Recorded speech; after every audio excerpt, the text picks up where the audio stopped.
इटावा में कथा को लेकर ब्राह्मण समाज और यादव समाज आमने सामने आ गया है। वहां पर कथा को लेकर ये आरोप है कि यादव समाज के एक व्यक्ति ने कथा कही और कथा के बाद में जो ब्राह्मण समाज है उसके कुछ लोगों ने, तमाम ब्राह्मण समाज नहीं, तो शब्दों पर थोड़ा ध्यान दीजिए कि उसके कुछ लोगों ने जो यादव समाज का कथावाचक था उसका सर के बाल उतार दिए। आरोप यह भी है कि उसके ऊपर मूत्र की कुछ छींटे भी मारी। वो तमाम आरोप है, वीडियो भी उसके वायरल हुए। और आरोप ये भी है कि जो यादव कथावाचक है उसने महिला के साथ छेड़छाड़ भी की और नाम छिपाकर उसने कथा कही। उसके पास में 2 आधार कार्ड भी निकले। तो तमाम तरह के आरोप हैं, दोनों तरफ से आरोप हैं। ब्राह्मण समाज के विद्वान लोग मेरे साथ हैं। बुलंदशहर में मैं इस वक्त हूँ। मैं जानने का प्रयास करता हूँ कि वो इस घटना को लेकर क्या सोचते हैं।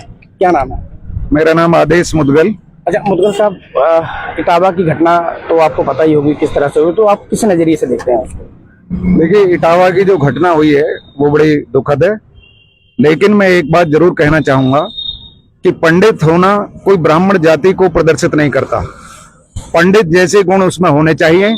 मैं एक छोटा सा दृष्टांत देना चाहता हूं कि जो कभी राजनीति नहीं होती थी इन सब बातों पर, पंडित राम प्रसाद बिस्मिल जाति से ब्राह्मण नहीं थे। उनको पंडित का खिताब दिया गया क्योंकि उनमें पंडित से मतलब है योग्यता। वो बहुत ही योग्य आदमी थे उस समय और उसका किसी ब्राह्मण जाति ने विरोध नहीं किया कि इनको पंडित क्यों कहा जाता है। तो लिहाजा इस घटना के ऊपर ये कहना चाहूंगा मैं कि उनको पंडित होना तो चाहिए, वो योग्य तो हों। वो उनकी नींव गलत उस पर रखी हुई थी कि वो झूठ का सहारा ले रहे थे। पंडित बन गए तो आप झूठ का सहारा कहां? योग्य आदमी कभी भी झूठ का सहारा नहीं लेता है।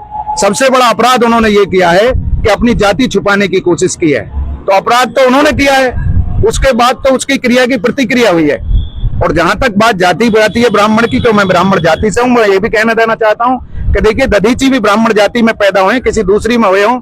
इतने त्याग की भावना किसी दूसरी जाति में आपको देखने के लिए कोई सिंगल उदाहरण नहीं मिलेगा जो ब्राह्मण जाति में मिलता है। दूसरा, बीएचयू यूनिवर्सिटी जिसको आज बदनाम करने की कोशिश की जा रही है, सिर्फ ब्राह्मण जाति को टारगेट बनाकर कि वो हर जाति के लोगों से भीख मांगकर और कोई स्पेशल प्रायोरिटी ना देते हुए उसमें ब्राह्मण जाति को, सब जातियों को समान सम्मान देते हुए आज वो सबको शिक्षा प्रदान कर रही है संस्था। वो मुस्लिम स्कूल यूनिवर्सिटी की तरह उसमें मुस्लिम के लिए जो रिजर्वेशन रखा गया है वो बनारस यूनिवर्सिटी ने ऐसा कदापि नहीं किया। वो एक बड़ी विशाल मानसिकता को दर्शाता है जो बनारस यूनिवर्सिटी आज खड़ी हुई है और पूरे देश विदेश के लोगों को शिक्षा प्रदान कर रही है। बस मैं इसी क्या आपको ऐसा लगता है क्योंकि जिस तरह से घटना हुई, घटना के बाद में अखिलेश यादव ने जो यादव कथावाचक थे उनको अपने दफ्तर में बुलाया, बुलाने के बाद में उनका सम्मान किया और कथा भी सुनी और 51,000 रुपए का उनको इनाम भी दिया, तो क्या आपको ऐसा लगता है कि इस मुद्दे को लेकर आने वाले वर्ष 2027 के चुनाव को लेकर भी राजनीति शुरू हो गई है? ये बिल्कुल जगजाहिर है। अखिलेश यादव जी पॉलिटिकल आदमी हैं। उन्होंने इसको पॉलिटिकल लाभ लेने के लिए ये सब हरकत की है, ना उन्होंने उसके असलियत में जाने की जरूरत समझी। अखिलेश यादव जी ने ये क्यों नहीं कहा है कि उस पर फर्जी आइडेंटिटी कार्ड थे, फर्जी आईडी थी? अखिलेश यादव जी ने ये क्यों नहीं कहा? वो एक सूबे के मुखिया रहे हैं, बहुत बड़े नेता हैं, हम उनका सम्मान करते हैं, लेकिन उन्होंने कहीं ना कहीं छोटी मानसिकता का परिचय दिया है। अच्छा, सियासत दोनों तरफ से ही हो रही है जी। योगी जी ने एक ट्वीट करके कहा है कि अब वर्ष 2027 का विधानसभा चुनाव यूपी में होने वाला है, तो ऐसे में जो हिंदू समाज है उसको जातियों में बांटने का प्रपंच रचा जाएगा। और उन्होंने एक तरह से पुलिस को, प्रशासन को हिदायत भी दी है कि इन पर ऐसे तत्वों पर कड़ी कार्रवाई भी की जाए। तो दोनों तरफ से ही सियासत हो रही है। तो ये बात इसे धर्म से जोड़ के या जाति से जोड़ के न देखा जाए। जो गलत है वो गलत है। जब उनके पास आधार कार्ड इतने हैं, 2 आधार कार्ड थे और ये सब चीजें थी, तो इस तरह फिर ये कहाँ हो गई? कथावाचक तो कोई भी हो सकता है। हम ये नहीं कहते कि कथावाचक ब्राह्मण ही होगा, जो योग्य होगा वो कथावाचक है।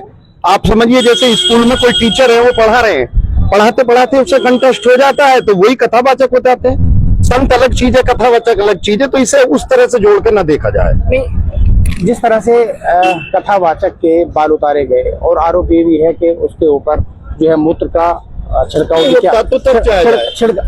भी गया, तो इस तरह के काम करने का अगर जो इस तरह का तरीका है तो फिर तो संविधान और पुलिस और प्रशासन तो कोई काम करेगा नहीं। नहीं, वो गलत है, वो तो गलत है पूरी से गलत है अगर जो ऐसा हुआ है, लेकिन उसके पीछे तय में सच्चाई तक जाना होगा कि उन्होंने कहा है कि वो छेड़छाड़ की गई, वो करा गया, तो आरोप प्रत्यारोप तो दोनों तरफ से हैं। तो जब तक इसकी सच्चाई में नहीं जाया जाएगा तब तक कुछ नहीं हुआ। और ये राजनीति के अखिलेश जी ने उन्हें बुला के ये कहा और उन्होंने बुला के ये कहा, नहीं, राजनीति ना करें, ऐसी राजनीति ना करें। मिसाल के तौर पर उन पर 2 आधार कार्ड दिखे जी, तो क्या 2 आधार कार्ड का मतलब ये हो गया कि उनके बाल उतार दिए जाए, या ये पूर्णतः गलत है। और कथावाचक कोई भी हो सकता है, जैसे बड़े भाई ने कहा मेरी कि कथावाचक का मतलब है कि किसी भी बिरादरी का हो सकता है, और ये बिरादरी का पहली बार ऐसा प्रकरण आया है। इतने कथावाचक हुए, आज तक किसी की बिरादरी नहीं पूछी गई। ये जो प्रकरण है, ये प्रकरण केवल इटावा में ही क्यों हुआ, यह प्रश्न उठता है। आपके गांव में भी कथा हुई है? क्या ये आप मानते हैं कि इसमें कि इसके केंद्र बिंदु में कहीं सियासत कुछ है सियासत, कुछ सियासत से 60% जुड़ा हुआ भी मामला है, मुझे लग रहा है। मैं अपनी ओपिनियन दे रहा हूँ, ना कि किसी और की। नहीं, आपके यहाँ भी कथा हो रही है, किसी के भी यहाँ कथा होती है। जितने लोग यहाँ बैठे हुए हैं उनसे किसी से पूछ के देखा जाए, जो कथावाचक आए हुए हैं उनकी जाति कोई पूछता है? हम तो 60-61 साल की उम्र हमारी हो गई, हमने तो आज तक किसी का धर्म नहीं पूछा, जात नहीं पूछी। सब वो कथावाचक है, कथा कर रहे हैं। भी आ जाता है, कोई भी करता है। आपका क्या नाम? महेश शास्त्री। अच्छा, शास्त्री जी, इटावा की घटना को आप किस नजरिए से आप देखते हैं? ऐसी घटना इटावा की घटना दुर्भाग्यपूर्ण है। विद्वान हर जात में हो सकते हैं, चाहे वो ब्राह्मण हो चाहे वो अन्य जातियां हों, लेकिन जो इटावा में हुआ है, जो कुछ लोगों ने किया है, वो दुर्भाग्यपूर्ण है। ऐसा नहीं किया जाना चाहिए। इसमें जैसे कहा जाता है कि जाति में न बटकर एक धर्म को मानना चाहिए, तो इस तरह से तो विद्वेष बढ़ेगा, जातियों का फिर से बंटवारा होगा और फिर से एक मतलब जातियों में लोग खंड हो जाएंगे। समाज के कुछ लोग इस तरह चाह रहे हैं कि जातियों में आपस में विवाद हो, लेकिन समझदारी इसी में है बुद्धिजीवी वर्ग की कि वो इस समस्या का शांति से, योग्यता से निवारण करे और समाज में शांति पैदा करे, और समाज में जो है एक प्रकार से सहिष्णुता पैदा करे। मेरा विचार ये है। आपका क्या? अनुराग शर्मा नाम है मेरा। शर्मा जी, ये जो इटावा की घटना आपके सामने आई है, जिस तरह से बाल उतार दिए गए कथावाचक के, वो आरोप ये भी है कि मूत्र का जो है छिड़काव भी किया गया, तो क्या इस तरह की घटना सभ्य समाज को शोभा देती है? और आरोप हालांकि दूसरी तरफ से भी हैं कि महिला के साथ छेड़छाड़ भी की गई, और उनके पास जो कथावाचक थे उनके पास 2 आधार कार्ड निकले। 2 आधार कार्ड रखने की क्या जरूरत थी? पहचान छिपाने की क्या जरूरत थी?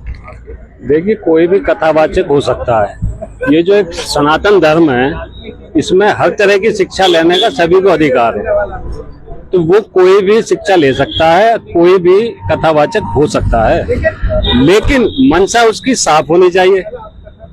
गलती किसी भी पक्ष की है, उसको तूल नहीं देना चाहिए, उसको वहीं समाप्त कर देना चाहिए था।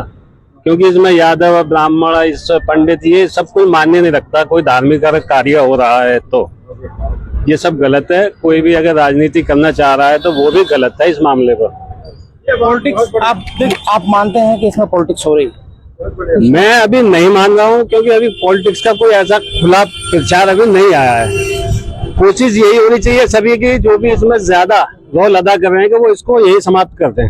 ये अखिलेश यादव ने जिस तरह से कथावाचक को दफ्तर में बुला के उन्हें सम्मानित किया, उनकी कथा को सुना, और पूरा जो है एक पंचायत नुमा एक कार्यक्रम किया गया, तो एक तरह से ये दर्शाने की कोशिश की गई कि यादव समाज बेचारा समाज है, उसके साथ अपराध हुआ है, और जो ऊंची जाति के लोग हैं ये अपराध करते आए हैं, तो ये दर्शाने की कोशिश की गई। देखो, ये नहीं है, ये एक छोटी मानसिकता है, चाहे अखिलेश जी हो, कोई भी हो। कुछ हर जाति में, हर बिरादर में कुछ चुनिंदा लोग ही होते हैं जो गलत काम करते हैं। और ये जो संत का बहाना जो पहन लेते हैं ना लोग, इसमें मैं अपनी राय मेरी है कि जो ब्राह्मण से अलग जात के लोग इस काम को करते हैं, वो ज्यादातर फ्रॉड निकल रहे हैं। एक लिस्ट है भारत के अंदर, हो सकता है ये लोग भी उसी साइड से हों। मैं आपको बता दूं, 2001 के कुंभ में मैं गया था, और जिस गुरुजी के आश्रम में मैं गया था वो जाति से गुर्जर थे, और जिला गौतम बुद्ध नगर के थे, और 15-16 साल की आयु में वो निकल गए थे। और जब 2001 में मैं उनके आश्रम में गया था तो उनकी उम्र लगभग 66-67 वर्ष थी। पूरा सम्मान मिला वहां पे, श्री श्री 108 की उनको पदवी थी तो वो भी तो थे, उनके साथ कोई जाति या वो नहीं होता है। इसमें जो गुरु बन गया वो तो गुरु है, अगर वो ईमानदारी से गुरु बनना है तो। इसमें ना ब्राह्मण है, ना यादव है, ना जाटव है, ना कोई है। सनातन के अंदर सबको शिक्षा का समाहित होने का अधिकार है, और अगर इस पर कोई पॉलिटिक्स करता है तो वो गलत है।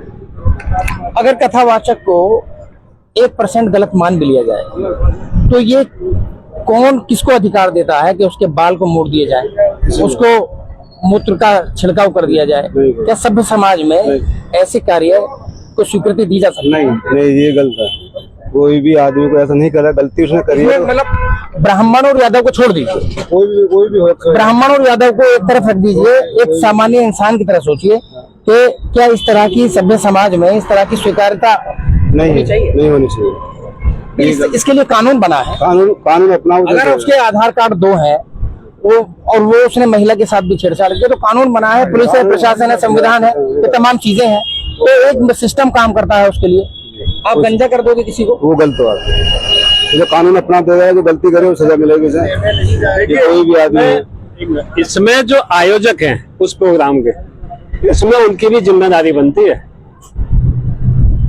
उनका बहुत बड़ा रोल है ये सारी घटना घटने के ऊपर। उनको पहले से पता था कि यादव है या ब्राह्मण है, तो उनको नहीं लाना चाहिए था।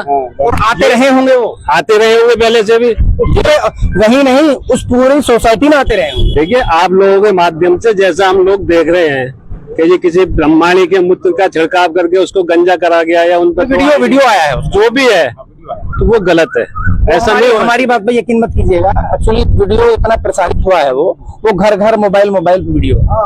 इसकी वजह से अगर वो वीडियो नहीं होता तो इस घटना का कोई मतलब ही नहीं था। बहुत सी घटनाएं हैं जिनकी वीडियो नहीं आती है तो वो उजागर भी नहीं होती। ये तो सोशल मीडिया का जमाना है कि लोग इतने एक्टिव हैं कि गलत चीजों को देख लेते हैं और ज्यादा से ज्यादा वायरल करते हैं।